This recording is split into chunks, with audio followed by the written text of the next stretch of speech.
Olá, meu nome é Alessandro Marcos, sou advogado especialista em direito médico.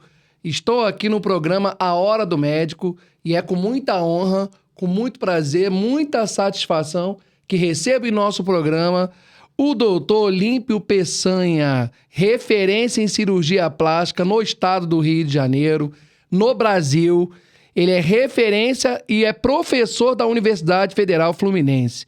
Então, doutor, é com muito prazer que recebo o senhor em nosso programa.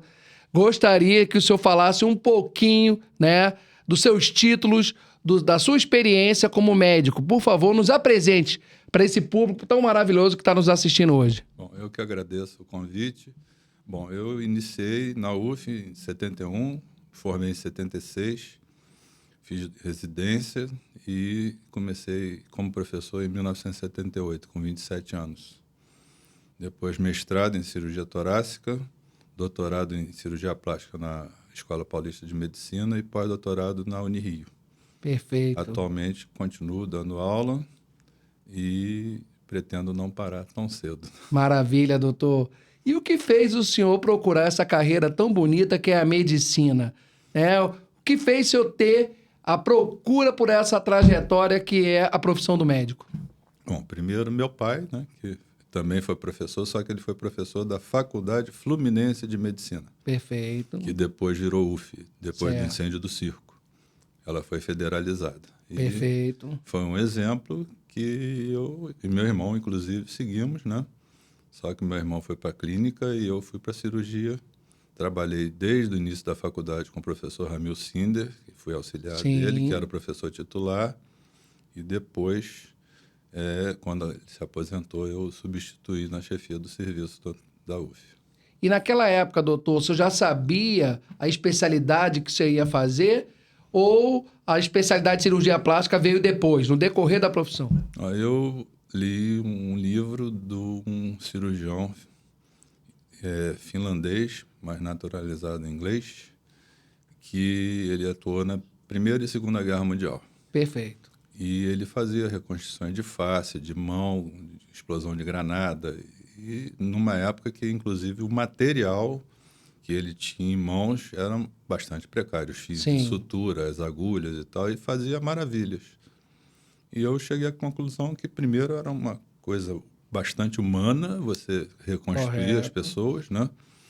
E que o material que a gente precisa para cirurgia plástica, basicamente, é muito pouco. Diferente de outras especialidades que precisam de um aparato enorme. O que o cirurgião plástico precisa é ter um bom conhecimento de clínica, né? A gente, durante a faculdade, tem que aprender que você vai ser cirurgião plástico, mas tem que entender clínica médica também, clínica cirúrgica, anatomia, certo. E ter o material que não precisa ser muito grande, você consegue realizar coisas bastante importantes para o paciente sem uma complexidade enorme. Perfeito. Né?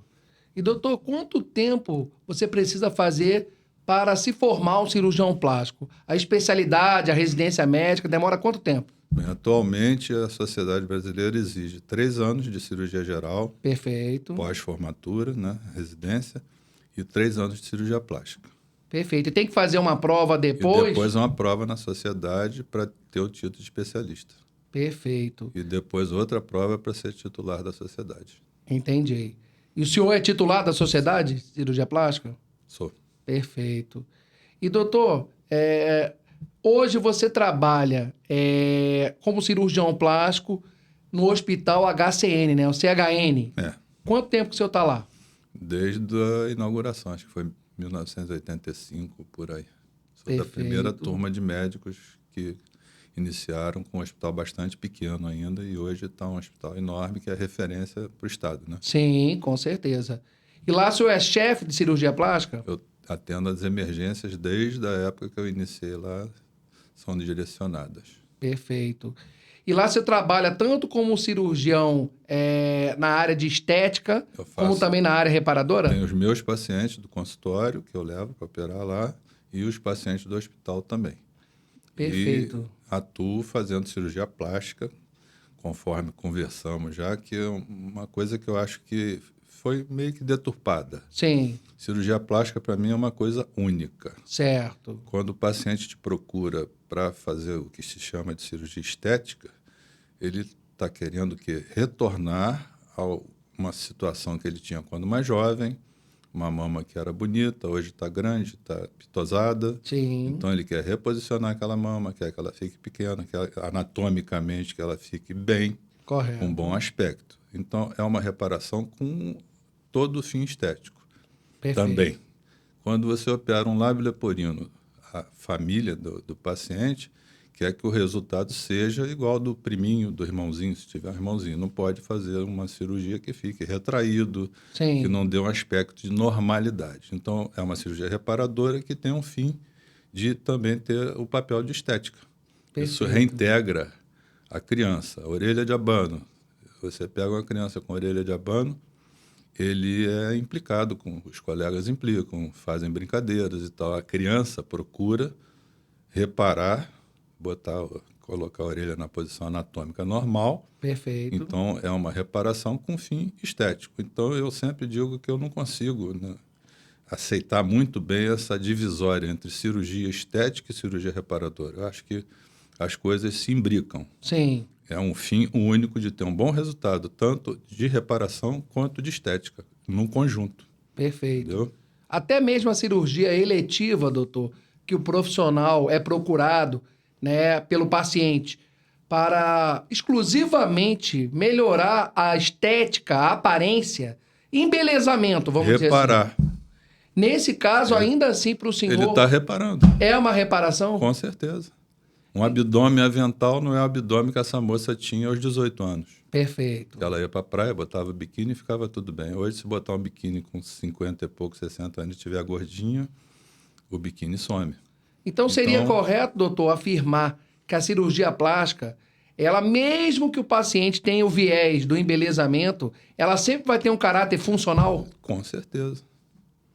Isso é Perfeito. importante que a gente entenda isso. Ninguém novo, jovem, vai ter um abdômen avental. A Sim. não ser que seja a pessoa obesa, desde a juventude.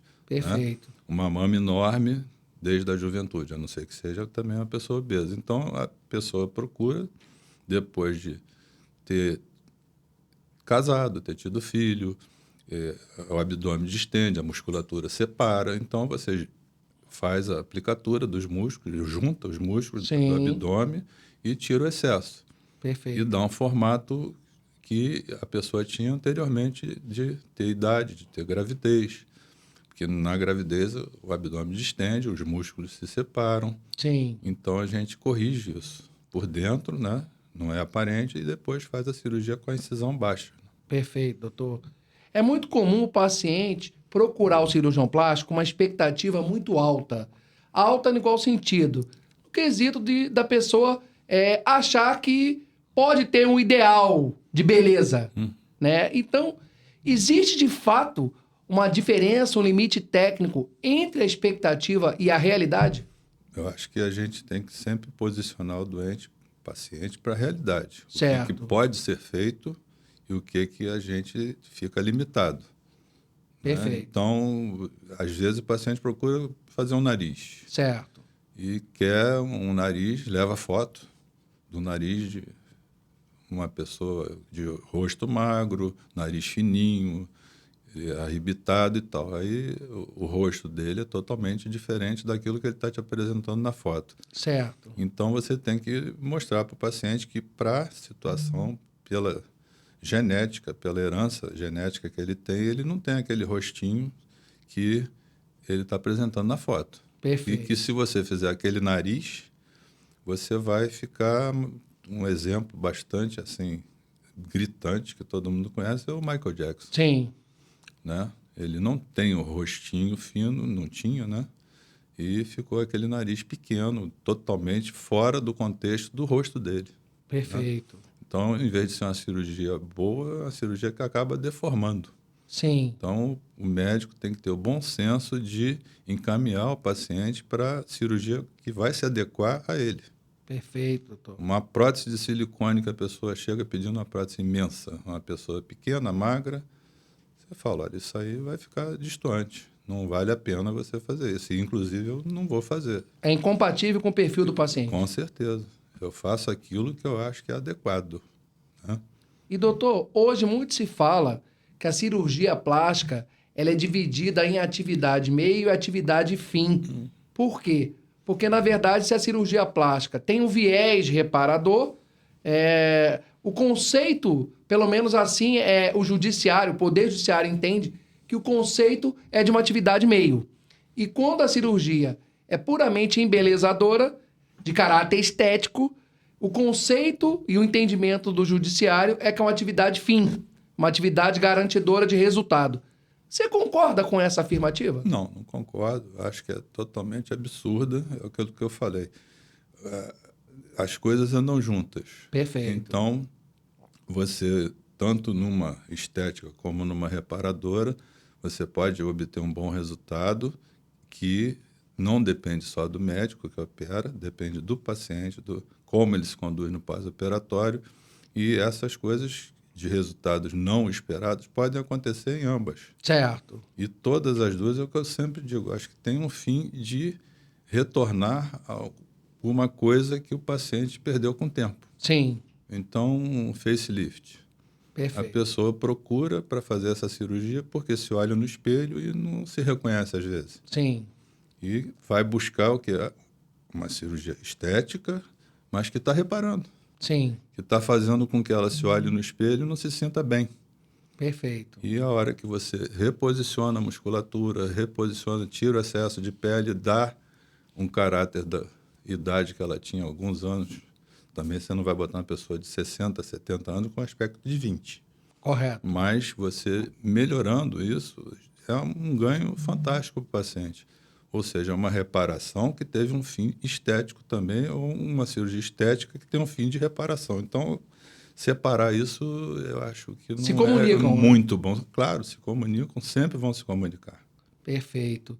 Então, deveria ter uma ponderação melhor, né, quando julgo esse tipo de situação no judiciário. Com certeza. Porque hoje tem essa separação, né, e às vezes, quando fala em atividade e resultado na cirurgia plástica, eles olham muito pela questão pessoal do paciente. Então eu pergunto para o senhor, é possível que o resultado de uma cirurgia plástica, a nível de técnica, a nível de literatura médica, ele seja um resultado excelente, muito bem aplicado e elogiado pelos médicos, e ainda assim o paciente ficar insatisfeito? Com certeza, isso existe muito. Porque, às vezes, o problema do paciente não é aquele nariz grande. Certo. Tá? Ele foca aquilo ali como um defeito e você reduz o nariz, faz a cirurgia correta e ele continua com o problema. Sim. Então, o foco dele eu acho que é se equilibrar emocionalmente antes de qualquer coisa. Perfeito. E não ficar esperando um resultado do outro mundo, porque não é a cirurgia plástica, às vezes, que vai resolver a vida dele. É o psicológico abalado. Sim. Então, eu sempre digo para os alunos, eu pergunto, qual é o pior defeito físico que alguém pode ter na vida? Certo. Aí eles perguntam, como assim, professor? Eu digo, não ter um dedo, não ter uma perna, tá cego. E eles ficam sem saber. E eu falo, o pior defeito do mundo é o seu, Perfeito. porque ele te incomoda. Perfeito. Então, não adianta você convencer a pessoa que está tudo bem, porque ela foca e não sai do foco. Entendi. Então não adianta o paciente ele criar uma expectativa pessoal numa cirurgia plástica se a técnica ela apresenta alguma limitação. Então isso é explicado para o paciente quando ele procura um profissional? Com certeza. É obrigação da gente conduzir da melhor forma possível e sabendo aquele resultado que eu posso oferecer, que às vezes está distante daquilo que o paciente almeja, né? E fazer ele entender que a cirurgia certa vai ser boa para ele. E doutor, é possível que o cirurgião ele possa até mesmo negar a cirurgia para o paciente que ainda continua acreditando numa questão de resultado que não é compatível com o seu perfil? Com certeza. É melhor, às vezes, você colocar algumas barreiras e fazer com que esse paciente não volte. Perfeito. Porque às vezes a gente não pode fazer mágica. Sim, O que acontece muito é que eu sou médico, certo. eu sou cirurgião, como quem opera coração, quem opera abdômen, né? Cirurgia gastroenterológica, a gente faz cirurgia. E Perfeito. toda cirurgia tem limitação, né? Correto. Não é uma coisa mágica que vai resolver tudo. Sim. E, doutor, existe algum tipo de perfil que é contraindicado à cirurgia plástica? Algum tipo de paciente que você não recomendaria porque o risco é maior de acontecer alguma intercorrência, de acontecer um resultado ruim, insatisfatório? Existe isso? Existe, com certeza. A gente normalmente pede todos os exames, né? Perfeito. Se o doente tem qualquer irregularidade, ou você corrige, manda para o clínico para ver se resolve o problema. E se não for de resolução, você contraindica a cirurgia. E é verdade, doutor, que a pessoa que tem algum tipo de comorbidade, por exemplo, a pessoa é obesa, a pessoa é sedentária, a pessoa é diabética, hipertensa, É o que a pessoa tem uma idade avançada. Isso poderia ser um exemplo de uma contraindicação para a cirurgia plástica? Essas doenças crônicas é o que eu falei. Você tem que mandar para o clínico, ele estabilizar a glicemia, estabilizar a parte circulatória, se é hipertenso, corrigir hipertensão. Isso dá para o clínico, é factível para ele enquadrar o paciente em estado de poder fazer a cirurgia. Correto. Caso não consiga, aí é melhor você, dependendo do que for, né? Porque, vamos dizer assim, se você tem um paciente que quer operar a mama, a face, e tem esses problemas e não consegue passar por cima e voltar ao normal, é melhor não fazer. Agora, em caso de tumores, às vezes você vai entrar numa cirurgia sabendo que tem risco, mas que não dá para não fazer. Perfeito. Então, na verdade, doutor, não é que seja proibido fazer. É recomendado fazer um tratamento prévio Com certeza. para você controlar aquela doença e aí sim procurar o cirurgião plástico para fazer o procedimento. Não, você procura o cirurgião plástico, ele vai avaliar Perfeito. e vai encaminhar para o clínico, para o endocrinologista, para quem de direito tratar as comorbidades existentes, para depois, então, tudo estando regularizado, aí sim fazer a cirurgia. Perfeito. Excelente, doutor, porque tem muitos pacientes que têm um sonho em fazer uma cirurgia plástica e ficam receosos de procurar o profissional devido ele saber da tua comorbidade, né? Da sua necessidade ali daquele acompanhamento maior e às vezes até o medo, né? De acontecer uma intercorrência, acontecer alguma situação na cirurgia. Então eu pergunto ao senhor, é comum acontecer intercorrências em cirurgia plástica e não ser associado a erro médico? Com certeza. O paciente pode fazer uma embolia Perfeito. e isso é imponderável. Certo. Pode fazer uma arritmia pós-operatória. Certo. Mesmo com a avaliação do cardiologista, qualquer cirurgia pós-operatória pode acontecer isso, né? Pode fazer um AVC depois Sim. de uma cirurgia, de qualquer tipo de cirurgia, não é plástica. Qualquer Certo. tipo de cirurgia, essas intercorrências podem acontecer. E isso aí se trata a intercorrência e vai em frente, Sim. né? Quando a gente consegue Perfeito. tratar, interceptar e voltar à normalidade. Então, doutor, seria correto afirmar que toda cirurgia tem um risco, independente se é uma cirurgia plástica ou não? Toda cirurgia tem risco, é claro, por menor que seja.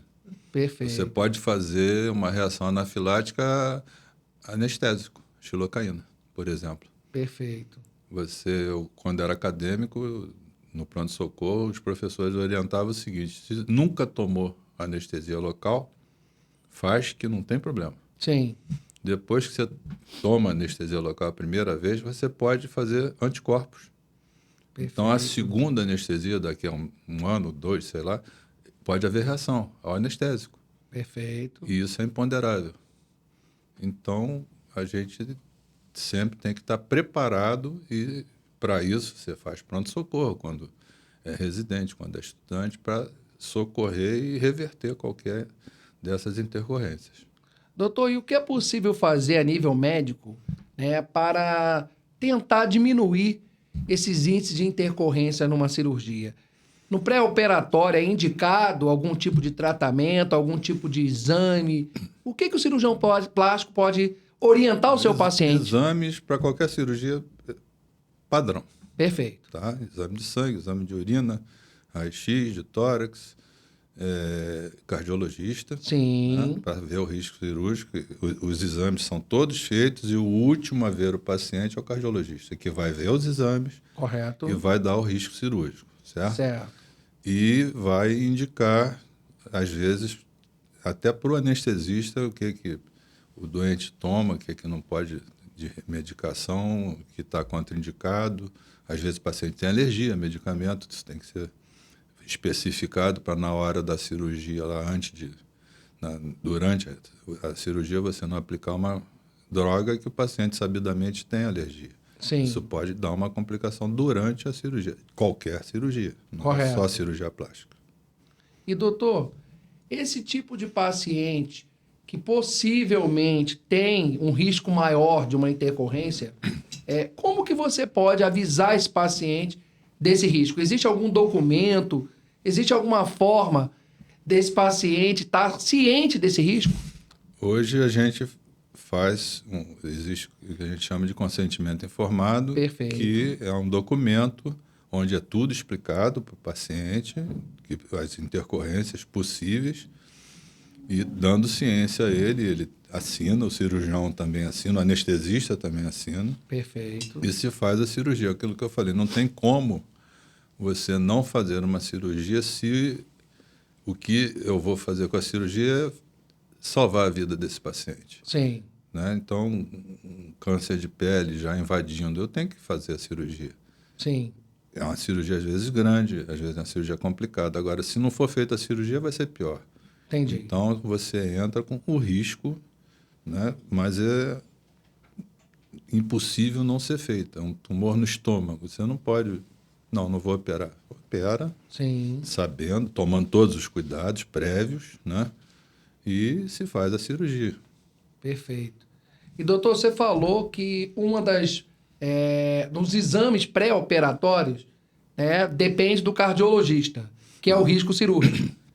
Esse risco cirúrgico, qual o resultado desse exame propriamente dito que vai, né, dizer para o médico, olha, esse cara é um bom paciente para essa cirurgia ou não? O risco cirúrgico ele vai de 1 a 4. Certo. É uma classificação da Sociedade Americana de Anestesia. Tá? Certo. O 1 é o ótimo. Perfeito. O 4 é o já que tem muito mais risco. Certo. Agora, isso não invalida você fazer a cirurgia. Sim. Ele serve de um balizamento. Perfeito. Ou seja, o paciente com risco 1 é uma cirurgia tranquila. Você pode fazer uma cirurgia mais agressiva, que você sabe que o doente tem suporte físico para ser submetido. E o 4, teoricamente, é uma pessoa de mais idade, com comorbidade, com complicações já, né? E é aquilo que eu falei. Ou você faz todo o preparo, com todo o cuidado, e vai para uma cirurgia de risco, mas, inclusive, a anestesia fica diferente. Você podendo não entubar o doente, você não entuba, faz só uma respiração por máscara, mas tem que ser feito. Então, não é, assim, uma coisa impeditiva. É um balizamento que você tem para conduzir tanto a sua cirurgia, como a anestesia, como o pós-operatório. É um doente que você já sai para o CTI, se for o risco 4, ele não sai para o quarto, tem que ir para o CTI, acordar bem, está respirando bem, está tudo bem. Aí sim você transfere para o quarto, né? Mas o cuidado é maior quanto maior for o risco cirúrgico. Sim. Então, doutor, você acabou de nos informar que não é proibido, independente se for do índice 1 ou índice 4, não é um impeditivo para a cirurgia. Não. Ok. Mas é possível Veja o paciente... bem, pela necessidade que o paciente apresenta. Sim. Se for um risco 4 e for uma cirurgia que não é tão necessária, de repente é melhor não ser feito. Agora, se for cirurgia de risco de vida, se eu Sim. não fizer, o paciente pode ir a óbito, Uma emergência. tem que ser feito. Entendi. Se puder evitar, né, o paciente com risco maior no centro cirúrgico, a gente pode tratar esse paciente para diminuir o risco. Com certeza. Faz um preparo mais longo, estabiliza o que tiver que estabilizar e você pode entrar na cirurgia com mais tranquilidade. Perfeito, doutor. E, doutor, na sua experiência, isso influencia também no tempo de cirurgia? Com certeza. Quanto maior o risco, menor tem que ser a cirurgia, quer dizer, menos agressiva, certo? E mais rápido que você puder fazer. Perfeito. Então, num paciente com uma doença grave, com risco 1, a tua liberdade de poder fazer uma cirurgia maior e mais curativa certo. é melhor do que com risco 4, que você vai poupar o doente. Sim. Vai fazer a coisa o menos invasiva, o menos agressiva possível. Perfeito. E, doutor, dentro dessas contraindicações, né, você diria que a doença prévia como uma doença crônica, a diabetes está entre as doenças mais, vamos dizer assim, arriscadas para esse tipo de cirurgia? Não, o diabético, ele, bem tratado pelo endocrinologista, ele pode fazer qualquer tipo de cirurgia. Perfeito. Né?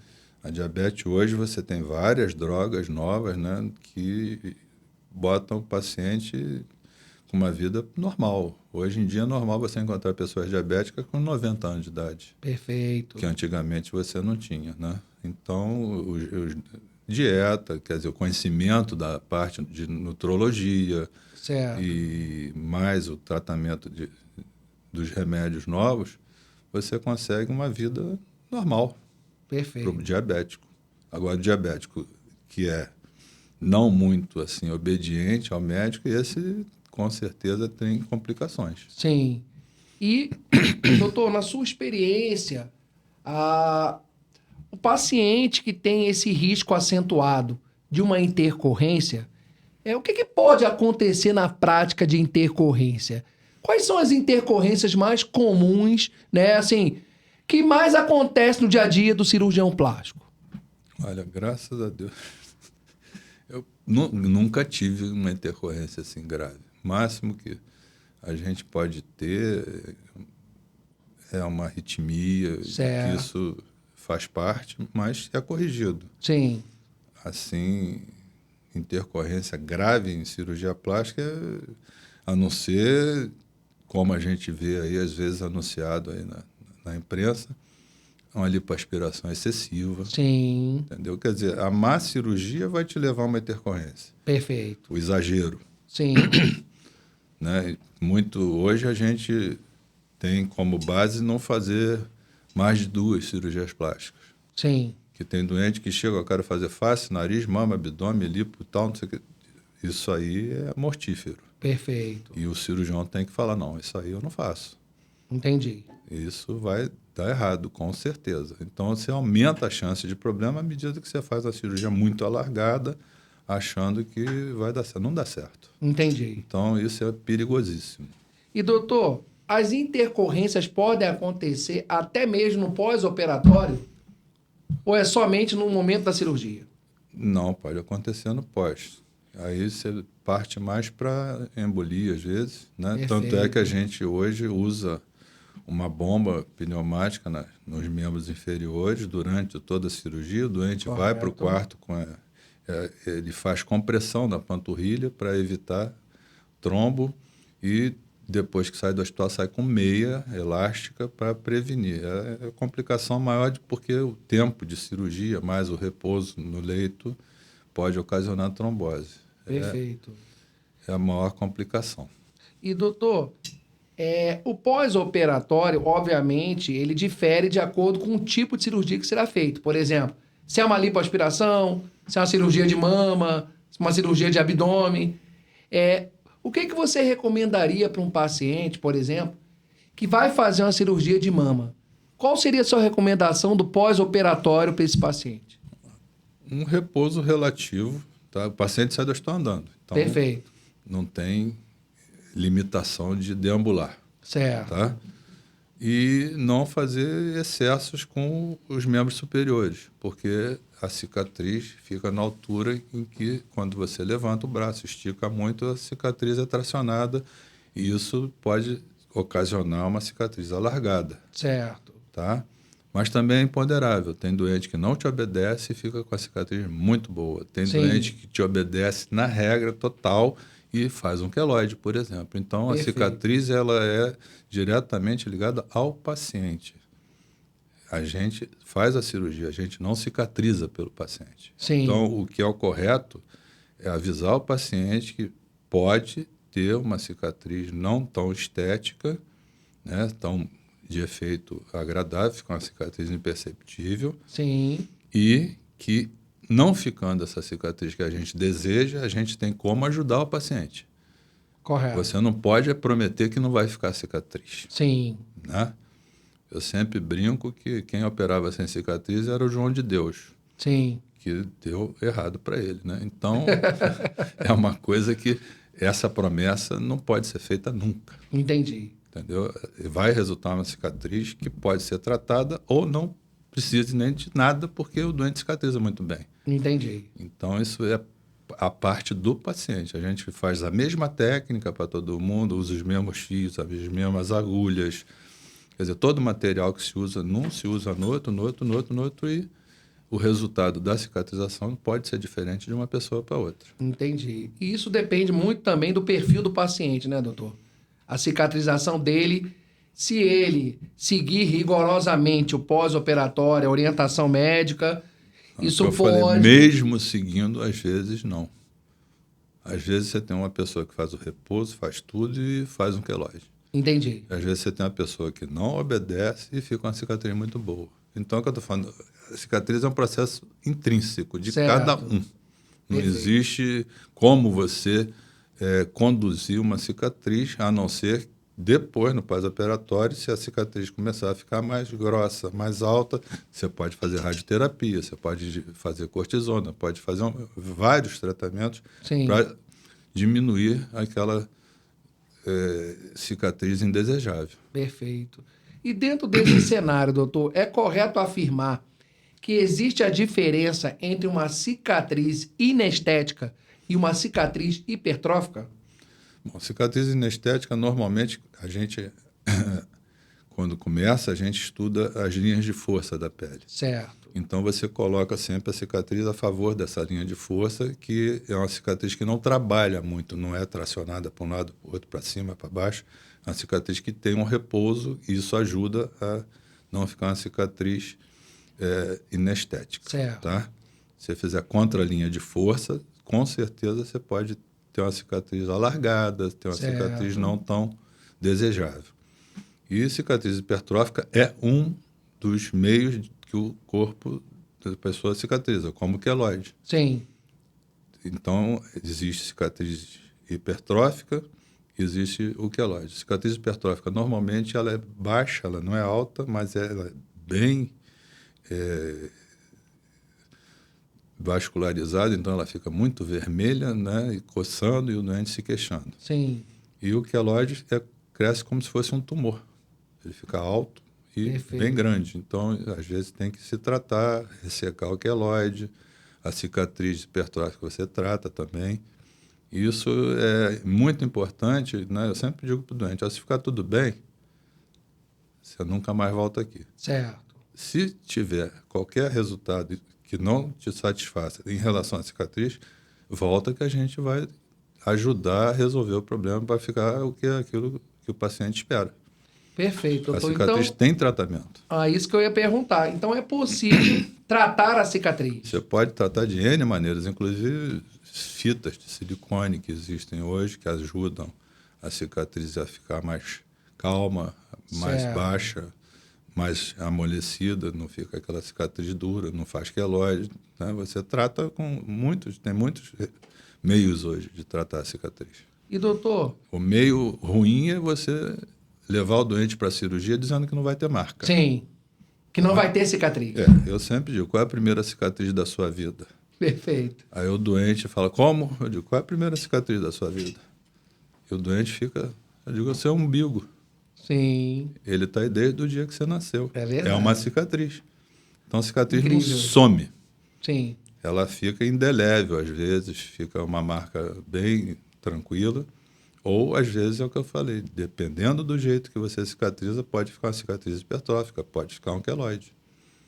E, Que doutor, tem tratamento. o tratamento O para tratamento cicatriz... que não tenha mentir para o paciente, Sim. dizendo que não vai ficar marca nenhuma só para você operar. Perfeito. Isso está errado. O tratamento para cicatriz, ele pode também ser cirúrgico? Pode, nos queloides principalmente, você resseca o queloide e existe uma técnica que você deixa 2, 3 milímetros de queloide de cada lado, aí fica sutura, então vai ficar um queloide fino. Certo. E depois você faz a radioterapia, faz cortisona, quer dizer, dependendo da sua experiência, e consegue dominar o queloide. O queloide, vamos dizer, é uma cicatriz rebelde, Sim. que você tem que acalmar. E, doutor, é correto afirmar que por mais que o médico tenha experiência, tenha habilidade, tenha a competência comprovada, a cicatriz é algo inerente ao organismo do paciente? Ou seja, até onde vai o limite da técnica do cirurgião e o biotipo do paciente? Isso tem algum tipo de interferência? Ou a gente pode dizer que o resultado, né, estético dessa cirurgia, em função do elemento cicatriz, ele vem profundamente ligado à técnica do cirurgião? Ele vem profundamente ligado à genética do paciente. Perfeito. Entendeu? Então, a herança genética existe. Existe uma máxima que se diz, o negro faz queloide. Sim. Eu já operei vários que nunca fizeram queloide. Perfeito. O branco não faz queloide. Eu já operei vários que fizeram queloide. E se você for ver, rastrear no genoma, nem todo mundo é raça branca pura ou raça negra pura. Sim. Existe uma mistura, né? E há anos e anos e quantos anos as pessoas circulam pelo mundo e se reproduzem. Perfeito. Então, a herança genética da gente não é todo mundo é branquinho, todo mundo é negro, todo mundo é vermelho, que é o índio, né? Certo. Ou é amarelo, como o chinês. Se você for pesquisar no fundo, tem uns genzinhos ali que vieram de outro lugar, né? Perfeito. E essa herança genética é que faz a cicatriz se comportar. Então, eu já operei vários que não fizeram queloide, negros. E no início da minha vida, eu tive uma paciente que eu tive que operar, porque ela queria operar comigo desde que eu era estudante, e eu com medo, Sim. com medo, com medo. E acabou que eu operei, porque ela disse, se o senhor não me operar, eu nunca mais falo com o senhor. Eu Olha. operei e tive um problema sério com ela, porque na época, no Hospital Santa Cruz, quer dizer, antigamente você internava de véspera, Correto. tomava seu banho, botava a camisola, tomava um comprimidinho de vário, via pressão antes e tal, acordava de manhã e já ia para o centro cirúrgico. E ela fazia isso com os pacientes que iam operar. E quando, depois da cirurgia dela, ela ia no quarto, vou operar com o doutor? Vou operar o quê? Eu vou operar a mama. Aí ela mostrava dela, Sim. que ficou um risco. Ficou uma cicatriz maravilhosa. E às vezes a cicatriz dessa paciente não ficava igual a dela. Eu ouvi várias reclamações.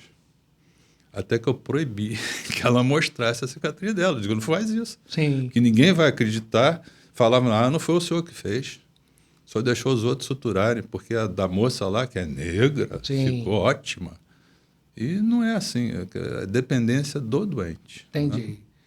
E, doutor, é possível, né? Você disse que, em alguns casos, a cirurgia é recomendável para combater aí a má cicatrização, vamos dizer assim. É possível esperar um prazo ou imediatamente ela já pode fazer essa nova cirurgia? É bom você esperar pelo menos uns 6 meses. Perfeito. Porque, veja bem, o processo de cicatrização ele é dinâmico. Sim. Tá? Então, você tem vasodilatação. Toda cicatriz no início é vermelha, porque o seu cérebro consegue dilatar só o lugar que foi agredido, os vasos daquele lugar, para migrar as células que vão fazer a cicatriz. Perfeito. Tá? Depois, esse processo de vasodilatação se abranda e entra a reparação. Sim. E isso demora de 6 meses a 1 ano e meio até às vezes.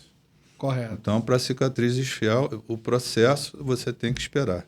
Porque você mexer numa cicatriz recente, um mês depois, se o doente cismar que está ruim e você entrar na vibe do paciente e agredir de novo, Certo. é como você jogar gasolina numa fogueira que está apagando. Entendi. Você reativa o processo de cicatrização.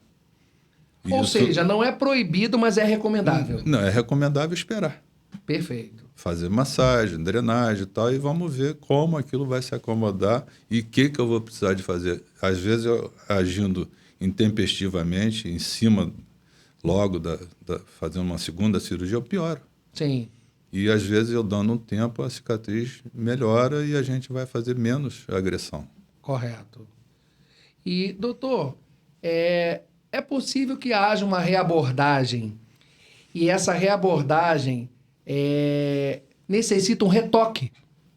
Aí vai a minha pergunta: o retoque é uma reparação ou é apenas um refinamento da técnica? Às vezes, é um refinamento, né? O retoque, como você está falando, é uma coisinha que incomoda, às vezes, o paciente. E tem paciente que é muito exigente, Sim. né?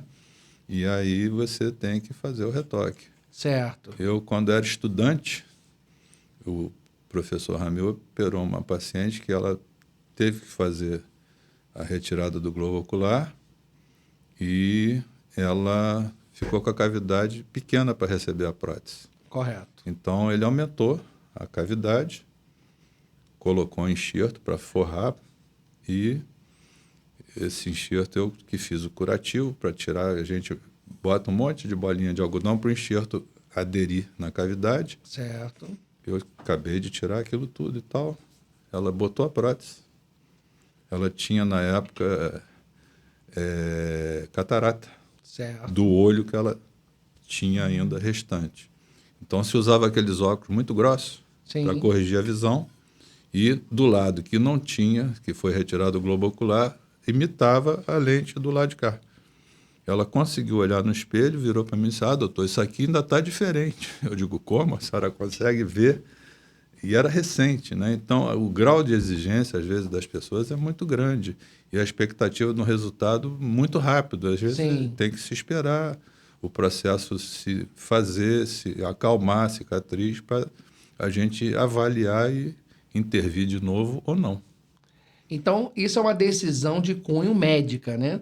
Ou seja, se vai fazer ou não retoque para aquele paciente. Não, às vezes é necessário fazer e você avalia e faz. Certo. Né? Às vezes você vê que é uma exigência que não é cabível. Sim. Né? Isso é seu relacionamento com o paciente. Perfeito. Né? Convencer a ele que está tudo bem. Eu já tive paciente que ela chegou para a gente lá na UF com 40 cirurgias. Ela tinha 40 e poucos anos, fez lábio leporino. Sim.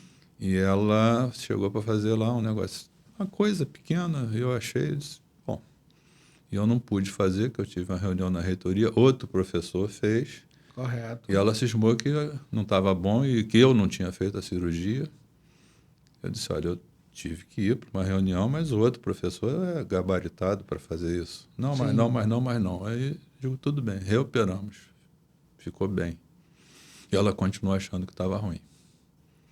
Então, eu botei ela de castigo 1 ano, Sim. que os alunos do último ano passam pela gente, a cada 3 semanas, 10 alunos. Certo. Eu botava ela no meio da sala, com a luz em cima, e mandava eles darem uma olhada. Eles olhavam, não conseguiam enxergar nada. Eu falava: olha para o alto agora. Quando ela olhava, a luz batia, e eles viam a cicatriz e falavam: pô, professor, tá perfeito, tá ótimo.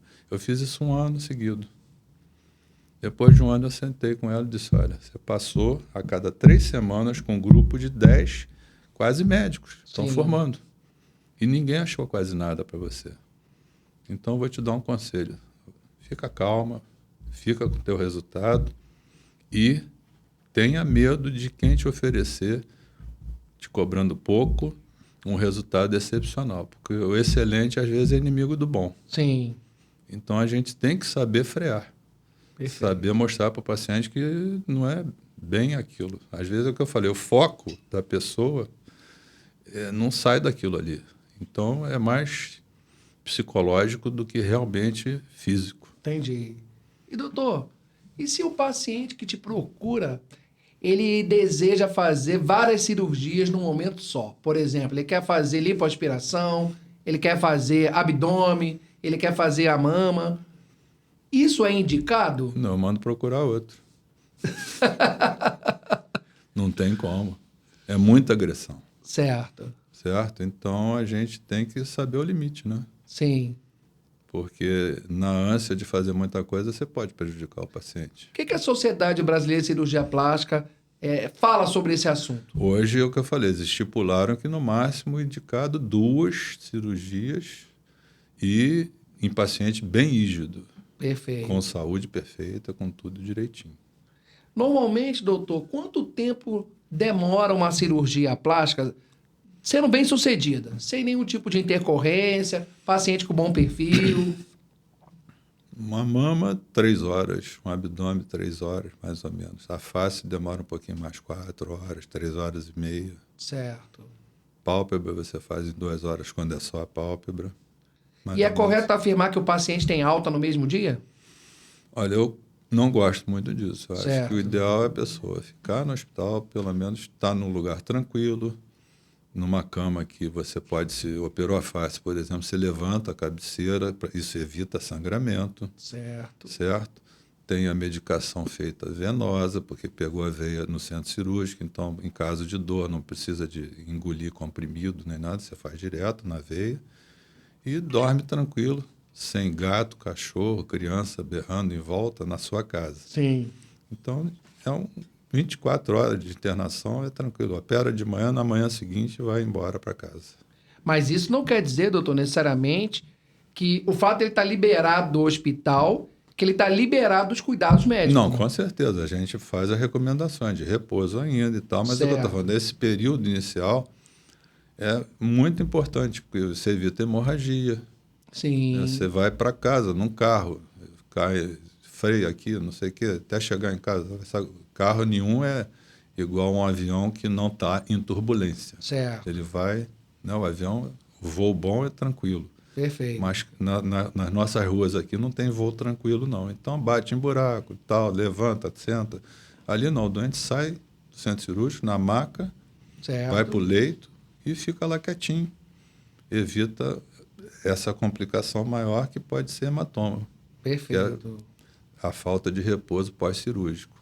E, doutor, você recomenda numa cirurgia plástica que o hospital tenha uma estrutura de UTI ou isso é balela? Não, é obrigatório. Perfeito. Ninguém está livre de ter complicações. E as complicações são resolvidas com uma boa estrutura. Certo. Você sem estrutura, você fica perdido. Perfeito. Né? Doutor... Você não, o paciente. Sim, com certeza. Doutor, então, nesse cenário, você pode dizer conceitualmente que existe uma diferença entre essa alta que o hospital dá ao paciente, que o médico dá ao paciente, e a alta depois que ele está em casa, depois do pós-operatório? Ou seja, existe uma diferença entre alta médica e alta hospitalar? Não, a alta quem dá é o cirurgião.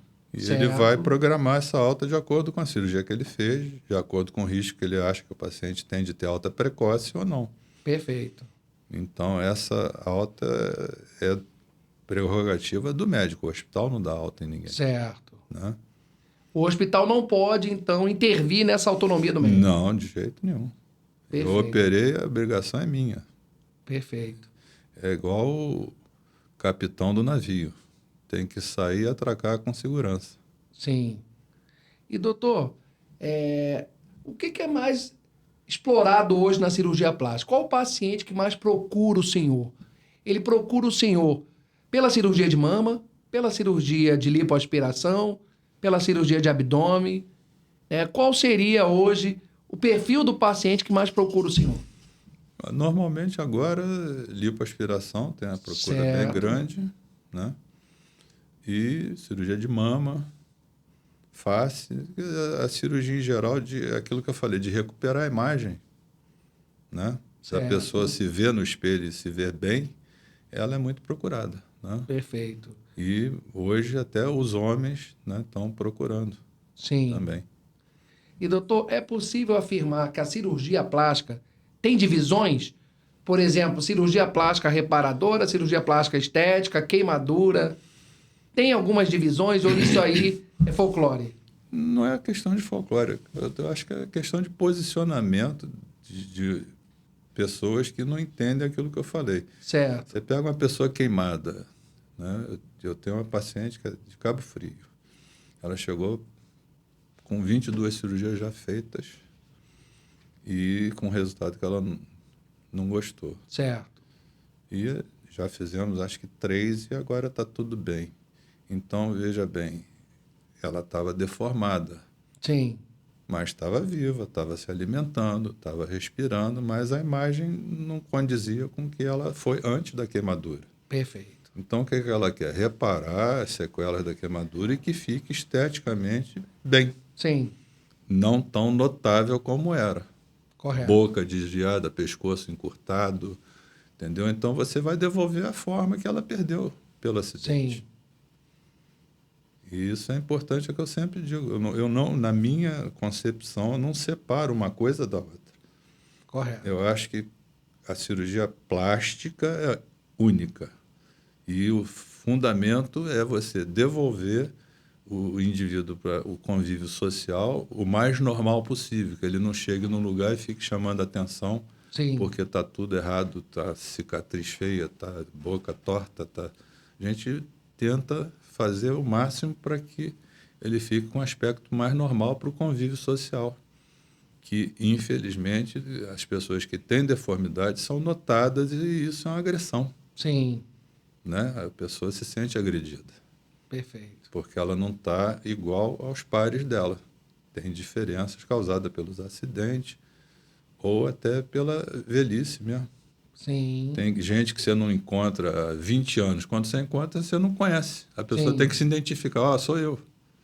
Por quê? Porque você tem aquela imagem do passado. Perfeito. Né? Passaram-se 20 anos, mudou tudo. Perdeu o cabelo, ficou enrugado. Então, não é mais aquela pessoa que você conviveu há 20 anos atrás. Sim. E essa correção é o que eu digo, é estética ou é reparadora? Sim. Na sua concepção, o que você acha? Eu acho que depois da sua explicação, eu comecei a acreditar que realmente tem uma dupla função. Com certeza. Não é totalmente estético, não é totalmente reparador. É imbricado. Ninguém consegue separar isso. Pelo menos para mim não há essa separação. Perfeito. Tá? A gente tem que explicar melhor isso aos juízes que julgam esse tipo de processo. Com certeza. Agora, doutor, deixa eu falar uma coisa importante. Vários perfis de paciente procuram o senhor, para diversos tipos de cirurgia. Mas hoje parece que está uma moda muito grande na procura da lipoaspiração.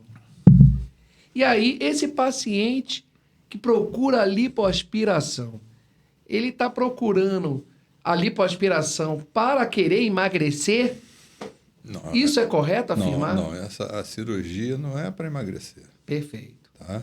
Você recupera o contorno corporal, Sim. tirando alguns excessos. Perfeito. Lipoaspiração não é regime de emagrecimento. Sim. Emagrecimento é educação alimentar, às vezes é cirurgia bariátrica. Certo. Né? Às vezes esses remédios novos que tem aí, o Ozempic, Mounjaro e outros, e não achar que você vai emagrecer o paciente tirando a gordura toda. Perfeito. No início da lipoaspiração, isso foi em 80, Sim. 1980, várias complicações, muitas, por excesso. Você aspirava 11 litros de gordura, Perfeito. que sai com sangue junto. Então, o doente fica anêmico, crônico, na hora. Anemia fatal. Sim. Até às vezes acontecer. E depois disso se padronizou, as cânulas eram violentas, eram grossas, hoje você usa cânulas finas. Existe uma solução que você injeta de soro com adrenalina, com bicarbonato, com xilocaína, antes de fazer a lipo. Certo. Isso faz com que não sangre. Então, as equimoses pós-operatórias que existiam no início não existem mais. Você, quando aspira hoje, você vê a gordura sair amarelinha, É uma mangueira de silicone transparente, então você vê que não tem quase sangue ali, Certo. tá? Na época que começou, você via uma mangueira cheia de sangue saindo. Não dava para individualizar gordura e sangue, era tudo misturado. Correto. E isso te levava a um sangramento bastante grande, importante, que podia, aí sim, ter essas intercorrências no ato cirúrgico. Sim. E isso deu bastante problema, até que se pulou essa solução, que evita o sangramento, evita o pós-operatório tão doloroso, cheio de equimoses, e com limite hoje que a gente sabe que no máximo você pode aspirar 5% do peso corporal. Esse Então, limite é da Sociedade de Cirurgia isso Plástica? foi sendo lentamente se padronizando. Certo. Entendeu? Que começou a se ver que não era agradável você fazer uma cirurgia para ter um monte de complicação. Sim. Né? Então, isso foi sendo estipulado e padronizado. Então, hoje você Entendi. tem padrões para isso. Você não pode sair aspirando a alma do paciente, não. Tem que Perfeito. deixar a alma lá quieta. Eu fiz essa pergunta porque, como a gente está com um público leigo, né, que talvez tenha interesse em conhecer melhor a técnica e saber a finalidade da cirurgia plástica, eu escuto muitas pessoas que procuram a lipoaspiração sem saber a finalidade. Então, a finalidade não é o emagrecimento. Não, você não vai perder 20 quilos fazendo lipoaspiração, que você pode até perder, mas pode ter óbito junto. Então, Perfeito. não é bom. E, doutor, dentro da cirurgia de lipoaspiração, existe uma técnica que estão falando na moda, né? Pelo menos eu tenho escutado, que é a lipo HD. Uhum. Essa lipo HD, né, é uma forma, vamos dizer assim, uma modalidade de lipoaspiração? Não, é a lipoaspiração convencional, só que você faz o desenho da musculatura, aspirando mais em alguns setores que você vai imitar aquelas dobrazinhas da musculatura e tal. E dependendo do cirurgião, da mão do cirurgião, pode ter complicações sim, que você faz bem rente à pele para fazer como se fosse uma cavidade ali, né? Perfeito. Isso pode levar a sofrimento da pele. Então tem que saber fazer isso de uma forma adequada. Sim. Existe, dá para fazer, porém tem que ter a técnica bem apurada. Doutor, aproveitando que a gente está com esse público aqui, o que você poderia deixar de mensagem, né, importante para um paciente que tem um sonho, tem um desejo, né, de realizar uma cirurgia plástica, né, e pensa em fazer isso nos próximos momentos, próximos dias, próximos meses, próximos anos? Qual a recomendação que você daria para esse paciente? A recomendação é que ele procure um cirurgião habilitado, né? E você consegue ver isso no site da sociedade, que seja honesto no procedimento dele e que saiba conduzir bem a cirurgia, que tenha experiência, inclusive de tratar qualquer complicação que possa advir da cirurgia. Perfeito. E ele fazendo isso, com certeza vai ter um bom resultado. Sim. Selecionando o médico, né? Doutor, assim, eu estou muito lisonjeado e grato pelo excesso de informação que eu tive aqui, né? Eu tive uma aula de cirurgia plástica. Eu queria aproveitar essa oportunidade para o senhor deixar uma mensagem, né? Que o senhor olhasse para a câmera aqui e deixasse uma mensagem para esse nosso público que está acompanhando o programa. O que você poderia dizer de mensagem para esse paciente, né? Pela sua experiência como médico, como cirurgião plástico, o que você poderia dizer para esse paciente como um todo, né? Pudesse falar assim, uma palavra, uma mensagem, o que você diria para esse paciente? Que ele procure um cirurgião, como eu falei, capacitado e que ele consiga transmitir para esse cirurgião o desejo dele e que esse cirurgião consiga também transmitir para ele as limitações que ele tem, que ele pode atender totalmente ou parcialmente aquilo que o paciente almeja. Perfeito. Só isso, né? Parabéns. Eu acho que é fundamental a gente faz medicina para ajudar as pessoas, Perfeito. né? E não para prejudicar ninguém. Então, eu acho que eu não conheço, pelo menos no meu relacionamento, nenhum cirurgião que entre em campo para fazer mal ao paciente. Sim. Certo? E esses devem ser os procurados e que vão, com certeza, oferecer ao paciente um bom resultado. Perfeito, doutor. Parabéns. Eu só tenho a agradecer aqui, né, esse tempo que o senhor colocou aqui à nossa disposição. Foi muito esclarecedor, foi muito ilustrativo, foi muito técnico. Demonstra, né, o carinho e o amor que o senhor tem pela profissão, pela sua especialidade, pela medicina como um todo, né? E o paciente que procura o senhor, deu para perceber que ele é um paciente de sorte, que vai ter realmente todo o respaldo técnico, toda a orientação necessária e, acima de tudo, ele vai ser reconhecido como um ser humano. Então, deu para perceber muita humanização no seu trabalho. Parabéns, muito obrigado pela entrevista e gostaria de convidar já o senhor para a próxima. Tudo bem. Eu que te agradeço pela oportunidade. Quando quiser, só falar de novo. Tá bom? Muito obrigado, doutor. Parabéns novamente. Obrigado.